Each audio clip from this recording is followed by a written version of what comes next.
Le cortisol est une hormone stéroïdienne produite à partir du cholestérol et sécrétée par les glandes surrénales au-dessus des reins. Le cortisol va jouer un rôle dans la métabolisation des glucides, des lipides et des protéines, et c'est un anti-inflammatoire puissant. Il permet aussi d'équilibrer la pression artérielle et permet de mobiliser toutes les ressources de l'organisme en cas de danger. Il n'est ni bon ni mauvais, il est utile comme toutes les autres hormones. Le problème, c'est surtout quand elle est produite en de trop grosses quantités, de manière chronique, notamment à cause de la fatigue et du stress.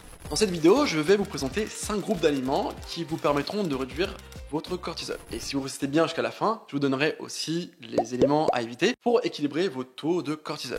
Aliment numéro 1, les aliments riches en vitamine B. Les vitamines du groupe B permettent d'aider à la production d'hormones stéroïdiennes dont fait partie le cortisol. Les aliments qui en contiennent permettent donc de réguler sa production et notamment ceux riches en B12. Dans cette catégorie d'aliments, on peut notamment citer le foie de bœuf ou de veau, la viande de bœuf, de poulet, les œufs ou encore les poissons. La levure de bière est aussi une excellente source de vitamine B, sauf pour la B12. Enfin, vous pouvez trouver des compléments en B12, même si, à mon sens, il est mieux de la trouver dans les aliments. Aliment 2, les aliments riches en oméga 3. Les oméga 3 sont essentiels pour le corps et permettent de réduire l'inflammation. Inflammation qui est normalement gérée par les reins et pour laquelle le corps peut être amené à produire du cortisol. La meilleure source d'oméga 3, ce sont les poissons, notamment le saumon. Mais vous pouvez aussi en trouver d'origine végétale avec des noix, avocats, graines de lin, de chia, huile d'olive, etc. Et en complément avec des gélules contenant de l'huile de poisson. Aliment 3, les aliments riches en magnésium. Le magnésium est nécessaire à beaucoup de processus du corps, mais ici il nous intéresse pour sa capacité à détendre les muscles et à réduire l'inflammation et donc la métabolisation du cortisol. Le magnésium sert aussi à réguler le rythme cardiaque et à diminuer la pression artérielle. Et de faibles niveaux de magnésium peuvent intensifier les effets du stress. Parmi les aliments les plus riches en magnésium, vous pouvez notamment retrouver le chocolat noir et le cacao pur, les graines et oléagineux, les légumes secs, les fruits de mer ou encore les épinards et avocats.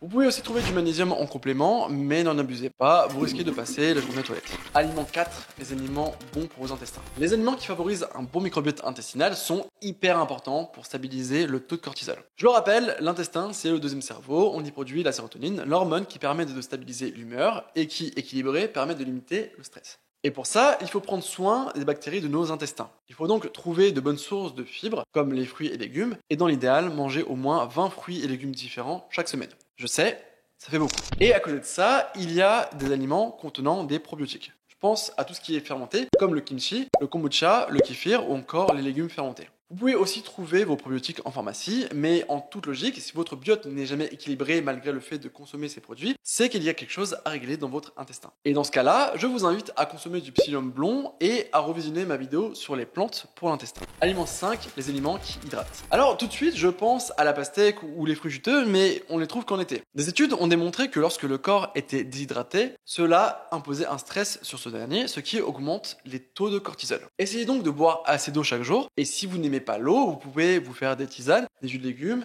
des jus de citron ou encore aromatiser votre eau avec de l'anthésite ou d'autres trucs du genre. Et bien évidemment, il faut éviter ce qui aura tendance à déshydrater votre corps, donc l'alcool. Maintenant, voyons les aliments à éviter pour maintenir un taux stable de cortisol. Il y a l'alcool comme je viens de le citer, le café en de trop grandes quantités et plus globalement les sucres trop raffinés, comme les sodas, les bonbons ou encore les aliments à base de farine blanche. Et d'ailleurs, maintenir une glycémie stable est nécessaire à la stabilité de ces taux de cortisol. Mais ça, on en reparlera dans la prochaine vidéo. J'espère que vous avez appris des choses, si c'est le cas n'hésitez pas à vous abonner, à liker et à partager la vidéo. C'était Dan pour Dan Sam, ciao.